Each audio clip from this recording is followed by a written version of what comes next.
So you mentioned obviously parents will do anything for their kids. That's something that I've seen in my life, and I know now it's hard right now to try to just buy a Yeah. home or live on your own, or everything's so expensive. Trying to project that in the future and how that's going to look for people of my generation and younger generations. I'm just trying to imagine how that's going to affect a lot of people's retirement, and that's almost going to be like a guaranteed factor in a lot of things that happen.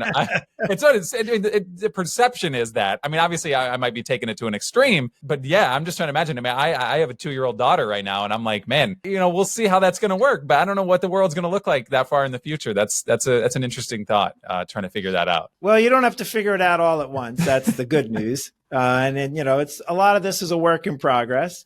And I think that's really, and I don't want to make it sound like everybody's children come asking for money, because they certainly don't. But when they're hurting, it happens. But I think, I think if you're planning and preparing, just the thoughts you're having and the conversations that you're starting, to me, that's the most important thing, is you're not just putting it off to chance. If you're starting to think about it now.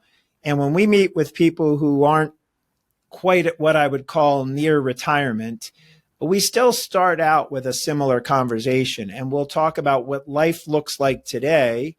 And then we'll think about what that's going to cost at the age of retirement. And then we work backwards from there. How well are we funding that?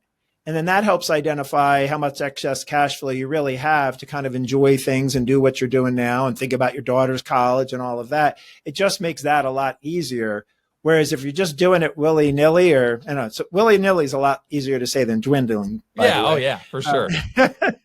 But, if you're just kind of doing it willy-nilly like that, maybe you're on target, maybe you're not. Maybe you're putting money in the right places, maybe you're not. Maybe it works out, maybe it doesn't. But if you have the conversation and you start measuring, and you're going to have a much higher probability of having success, and you're going to be much better prepared for what I would call a successful retirement. If you like what you heard on this video and you'd like to have a personal conversation more about your situation, check us out at gootfinancial.com and sign up for a conversation, and we're happy to see how we can help.